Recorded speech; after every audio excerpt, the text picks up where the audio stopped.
Emeka, known as Emmy Dollars, the flashy billionaire known as King of Boys, showered the streets with money. But his generosity hid a dark secret. Using occult rituals, he stole the destinies of those he helped, growing richer while keeping them trapped in failure. When his secret is exposed, Emeka must face the fallout and learn that true power isn't wealth or magic, it's honesty, heart, and helping others rise. Sit back, relax, and find out what happened in this wonderful story.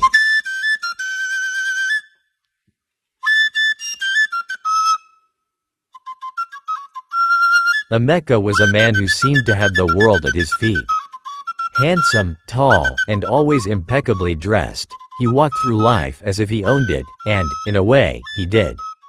Cars that gleamed under the sun, shoes that cost more than a month's rent for most people, and a mansion so large it could swallow a small village, all testified to his wealth. Every weekend, he flew abroad, attending glamorous parties, buying gifts for women, and living a life of endless pleasure. Money was never a problem. It flowed to him like a river that would never dry. To the public, he was a legend. To the boys in the streets, he was a god. They chanted his name every time they saw him. King of Boys. King of Boys. Every morning, before the sun had fully risen, Emeka would drive out of his mansion, his luxury car cutting through the quiet streets. Waiting for him were dozens of boys, eagerly anticipating his arrival. He would step out, shake hands, hand out bundles of cash, and listen as they cheered, hailing him like royalty. He smiled, posing for them, letting them believe that this generosity was his natural character. But behind the smiles, behind the stacks of money, there was a secret. Emeka had a hidden room in his mansion, a place no one knew about. Every morning, before sharing cash with the boys, he placed all the money in that room and performed rituals that would bind the boys' destinies to his own wealth. What looked like kindness was actually a trap, a silent, invisible curse. And for years, no one suspected a thing. The boys celebrated, oblivious to the chains hidden in each note they received. Their laughter, their excitement, and their chants fed Emeka's power, making him richer while they remained stuck in life, never progressing despite the wealth he gave.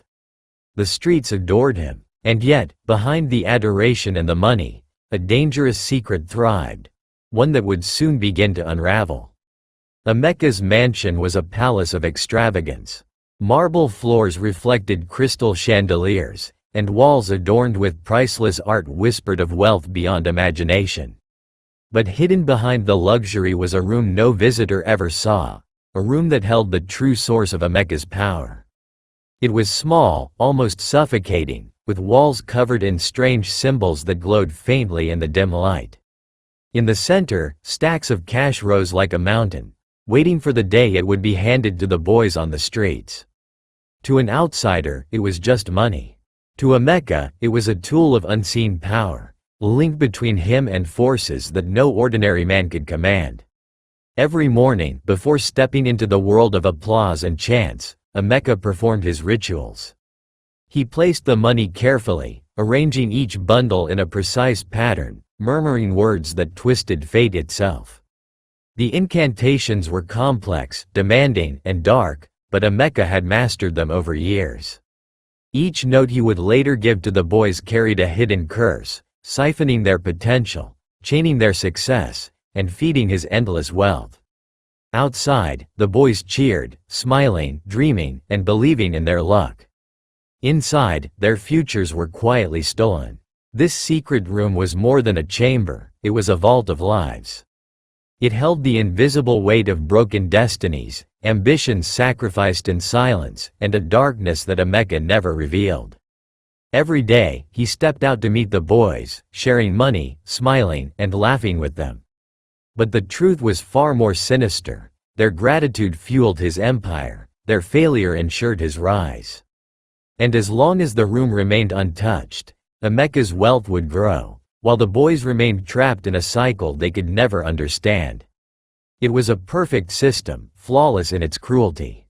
Or so he believed. Every morning, the boys waited outside Emeka's mansion, eyes bright with hope, hands outstretched, ready for the bundles of cash that would make them feel alive, if only for a moment. They laughed, they danced, they called his name like a hymn. King of Boys. King of Boys. To the world, it seemed like a perfect relationship, a generous billionaire giving to the streets. But behind their smiles, hidden in the corners of their lives, was a creeping despair they could not name. Businesses failed inexplicably, opportunities vanished, and luck turned against them with no warning. No one could explain it, not even the boys themselves. A young man named Kalu tried to open a small shop, investing the money he received from Emeka. Within days, his stock spoiled. Another boy, Chinadu, bought a motorcycle to start deliveries, only to have it break down repeatedly, costing more than it earned. Even the smallest ventures seemed cursed, despite the cash he had received. Emeka noticed none of this. To him, their joy and chance were all that mattered. Their failures were invisible, their despair irrelevant. What they saw as luck was anything but. It was the cost of the unseen magic in the secret room. Every coin handed out carried a silent chain, every note a curse masked as generosity. The boys continued to cheer, unaware that their dreams were quietly dying while Emeka's fortune multiplied.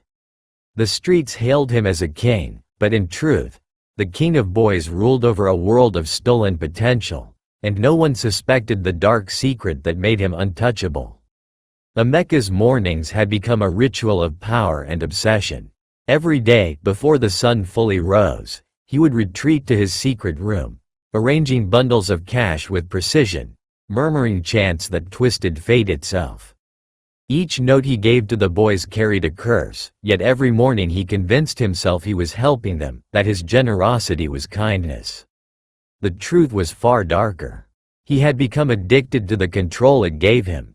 The power to shape destinies, to rise endlessly while everyone else remained stagnant. His mansion gleamed brighter, his cars shone sharper, and the thrill of seeing the boys chant his name filled him with a dangerous pride. Friends envied him, women adored him, and the boys worshipped him.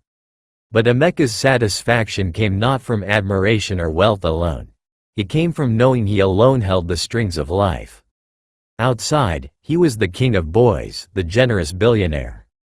Inside, he was a master of stolen potential, a man who had built an empire on magic and despair. And yet, no matter how much power he acquired, he felt the need to take more. Every morning's ritual became more intricate, every chant more potent. He did not pause to ask if it was wrong. All that mattered was the expansion of his influence, the accumulation of wealth, and the adoration of the boys who unknowingly fueled his dark fortune. But power built on such fragile, stolen foundations has a way of unraveling, and Emeka's obsession was slowly pushing him toward the edge of a storm he could not yet see. For years, Emeka's system had worked flawlessly. Every morning, money in the secret room. Every chant performed. Every boy's destiny quietly chained while his wealth grew. But recently, strange things began to happen, small, almost unnoticeable at first. Bills went missing from his office. One of his luxury cars refused to start for no reason. Sometimes, when he entered the secret room, the air felt heavier, as if invisible eyes were watching him. He shook his head, blaming fatigue or stress, refusing to admit that his carefully controlled world might be faltering. The boys, too, were beginning to show signs of misfortune. Kalu, who had tried to start a small shop, found his suppliers repeatedly failing him. Chinadu's motorbike broke down 3 times in 1 week, each repair costing him more than he earned. Even the simplest dreams seemed cursed. And yet, they still came to Emeka every morning, laughing and cheering, unaware that the money they clutched so tightly carried invisible chains that crushed their potential. They could not see the pattern, they could not feel the strings that bound them. Emeka, intoxicated by years of control and wealth, ignored these warning signs. He smiled at the familiar chants of "King of Boys," unaware that cracks were forming in the empire he believed unbreakable. His obsession with power blinded him to reality. The very system that had elevated him was beginning to unravel, quietly and insidiously. Soon, one careless mistake would shatter everything he had built, and the first ripple of that storm was already forming. Joy, Emeka's cook, had worked in the mansion for 3 years. Quiet, diligent, and loyal, she moved through the house like a shadow, unnoticed yet always observing. But one afternoon, as she carried a tray of food past a hallway she rarely entered, something unusual caught her eye. The small, hidden door to the secret room was slightly ajar. That was strange. Emeka was always meticulous. Her heart raced, a mixture of fear and curiosity tugging at her. She had no idea what lay behind the door, but an instinct told her it was dangerous. Summoning courage, she peeked inside. What she saw made her step back in shock. Bundles of cash piled high, strange symbols scrawled across the walls, and an eerie energy that seemed to hum in the air.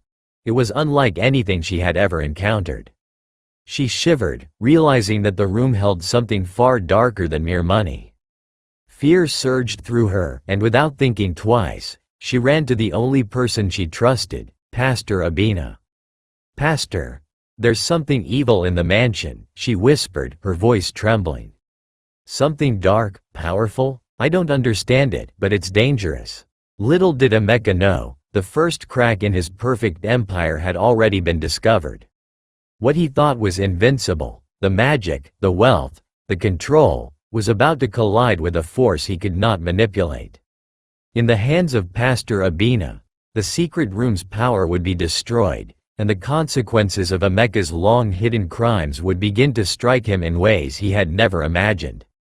The stage was set for a reckoning, and nothing would ever be the same again. Pastor Abina arrived at Emeka's mansion that evening, his Bible in one hand, a bottle of holy water in the other. Joy led him through the grand halls to the hidden room, her hands trembling as she opened the slightly ajar door. The sight inside was worse than she had described. Bundles of cash piled like mountains in the center, dark symbols covered the walls, and the air felt thick and suffocating, almost alive with a malevolent energy. Pastor Abina's face hardened. "This is not of God," he said firmly. "This is evil, and it must be destroyed." He began prayers, loud and unwavering, calling down light into the dark corners of the room. The air crackled, papers flew, and the money seemed to burn with an invisible fire. The symbols on the walls scorched and faded under the weight of his prayers, and the energy that had empowered Emeka for years began to dissolve. Joy watched in awe and fear as the room transformed before her eyes, dark power replaced by stillness and calm. The rituals, the spells, the control, all gone. The secret that had made Emeka untouchable was destroyed in a matter of minutes. Outside, unaware of what had happened, Emeka prepared for his usual evening routine, confident in his power. Inside the house, the foundation of his empire had already begun to crumble. The magic that had stolen the boy's destinies and elevated him above the world had vanished. For the first time, the carefully constructed illusion of the king of boys had a crack, one that would soon grow into a chasm, forcing Emeka to confront the consequences of years of greed, manipulation, and stolen lives. The reckoning had begun. Emeka returned home that evening, dressed sharply, sunglasses in place, and a confident grin on his face. The streets were familiar, the boys were waiting, and he expected the usual cheers of "King of Boys." He parked his sleek car in front of the gate, ready to toss bundles of cash into eager hands, expecting the usual adoration that had always fed his ego. But the moment he stepped out, something hit him, sharp, sudden, and terrifying. His chest tightened, his vision blurred, and an unexplainable force knocked the breath from his lungs. He stumbled, clutching his chest, as the boys stared in confusion and alarm. The magic he had relied on for years, the shield that made him untouchable, was gone. Panic surged through him as he realized he was vulnerable, powerless for the first time in his life. The pain intensified, bringing with it a flood of fear and guilt he could no longer suppress. I've been doing everything for money, for power. I sacrificed your destinies," he gasped, tears streaming down his face. The boys, who had once cheered him, now looked at him with shock and disbelief. The man they had worshipped, the king of boys, was suddenly human, weak, trembling, and confessing crimes that shattered their trust. The streets that had once echoed with their chants of admiration now held only stunned silence. Emeka's empire of fear, wealth, and stolen destinies had crumbled in an instant, leaving him exposed, vulnerable, and utterly alone. The first strike of fate had landed, and it demanded truth, confession, and the reckoning he could no longer escape. The boys froze, their eyes wide with disbelief and anger. The man they had called the king of boys, the one who had given them cash, gifts, and smiles for years, was now on his knees, confessing a truth they could hardly comprehend. "All this time, you cursed us?" shouted one of the older boys, clutching the last bundle of money he had received. Others looked at their empty pockets, their failed businesses, and broken dreams, suddenly realizing that the wealth they had celebrated had come at the cost of their own destinies. Shock, betrayal, and hurt spread like wildfire through the group. Emeka's voice trembled, cracking under the weight of guilt. I thought I was helping you," he cried. "I wanted to see you happy, to feel proud. I never imagined it would destroy your lives." Tears ran down his expensive clothes as he begged for understanding. But words alone could not undo years of stolen potential. The boys exchanged glances, torn between the man they once admired and the truth of his actions. Their chants of admiration had been replaced by silent resentment. For the first time, Emeka saw the cost of his greed, not in money lost or power diminished, but in the faces of the people he had used. The empire he had built on magic and manipulation had collapsed, leaving only regret, fear, and the overwhelming need to make amends. The king of boys was no longer a ruler. He was a man confronted by the consequences of his own ambition, and the journey toward redemption would be long and painful. Emeka sank to the curb, his head in his hands, feeling a weight he had never known. For years, he had believed money, power, and fear made him untouchable. Now, stripped of his magic and facing the boys' betrayed eyes, he felt utterly powerless. The streets that once hailed him as the king of boys were silent, their admiration replaced with suspicion, anger, and disappointment. He realized that no amount of wealth could buy back the trust he had shattered. I want to make this right," he whispered, his voice barely audible over the evening wind. Every word carried the weight of his guilt. "I will stop the rituals. I will never harm you again. I want to help you, but not like before. This time, it will be real." The boys looked at him warily, unsure if his promises were sincere. Years of manipulation had left scars too deep for a simple apology to erase. Emeka knew it would take more than words to earn back their trust. He would have to show it through action, patience, and humility. The first step toward redemption was small, but crucial. He would teach, guide, and support the boys in ways that empowered them, not cursed them. The money he once used to control them would no longer be a weapon.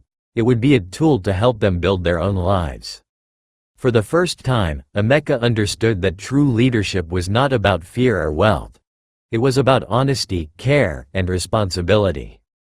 The path ahead was uncertain and difficult, but he was determined to walk it, even if it meant losing everything else he had once cherished.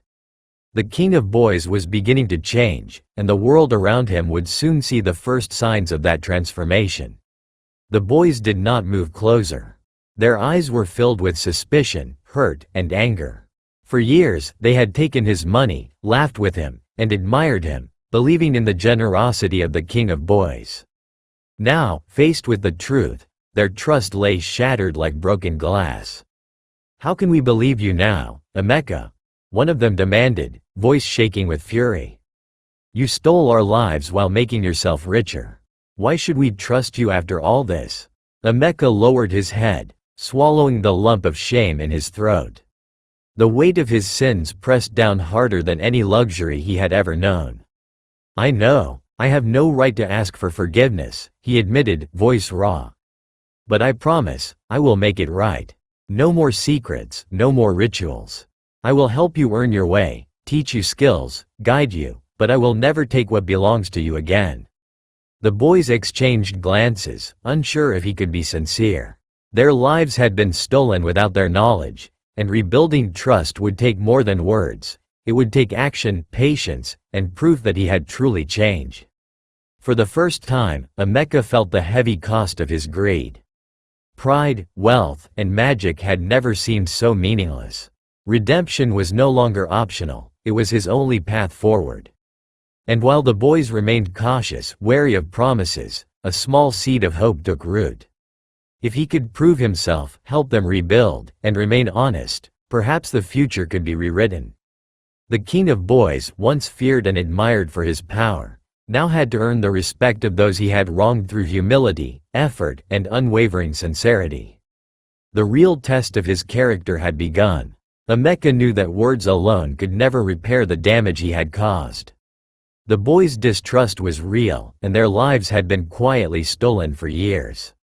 So, the very next morning, he did something he had never done before.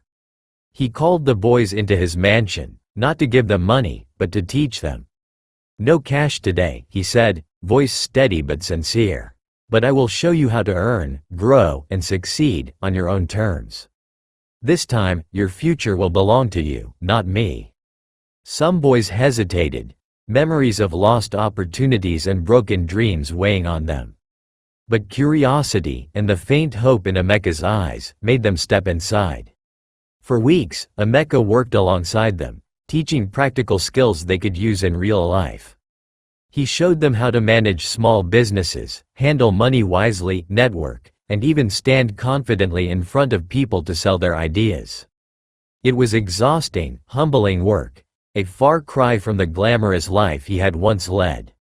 And yet, for the first time, Emeka felt something he had never felt before: pride in others' success without controlling it. Slowly, the boys began to see changes in themselves. Small victories, a shop that finally made a profit, a delivery business that ran smoothly, sparked joy in their eyes. For Emeka, these successes were more meaningful than any luxury he had owned. The king of boys, once adored for money and fear, was learning to lead with heart and integrity. The road ahead was long, and many challenges still awaited, but hope had returned, not just for the boys, but for Emeka as well. He realized that real power lay not in controlling others, but in helping them rise, and for the first time, he truly understood what it meant to be a leader, a guide, and, perhaps one day, a man worthy of forgiveness. Weeks turned into months, and the boys began to notice real changes in their lives. Kalu's small shop was finally making a steady profit, and Chinedu's delivery business ran smoothly for the first time. Each tiny success brought hope, a feeling they had not experienced in years. They no longer relied on quick cash from Emeka. Instead, they learned to work, plan, and trust their own abilities. The streets still whispered, "King of Boys," but now, the respect they gave him was tempered by caution, and their lives slowly began to feel like their own. Emeka watched with a mix of pride and unease. For the first time, his happiness was tied to the growth of others rather than his own indulgence. But temptation lingered like a shadow. The old thrill of wealth, the lure of magic, and the power of control gnawed at him quietly. Each night, as he returned to his mansion, he felt the urge to peek into the destroyed secret room, to reclaim the shortcuts he had once wielded. Yet, every time, he forced himself away, reminding himself of the pain and destruction that magic had caused. The lessons were not easy, but they were real. The boys began to trust him cautiously. They listened, asked questions, and applied the skills he taught them. Slowly, the streets began to buzz with stories of small but steady progress. No longer were the boys trapped by cursed money. They were learning to build futures with their own hands. For Emeka, this was more than redemption. It was a new kind of power, one rooted in patience, honesty, and hard work. The king of boys was no longer a man of fear and magic. He was becoming a man capable of genuine leadership, though the road ahead still demanded vigilance and resolve. True wealth isn't measured by money or power, but by the lives you uplift. Greed may give you riches, but only honesty, heart, and helping others lead to real respect and lasting legacy. Thank you so much for watching to the end. Share your thoughts about this story in the comment section because I will love to read them. And guess what? I have more amazing stories coming soon.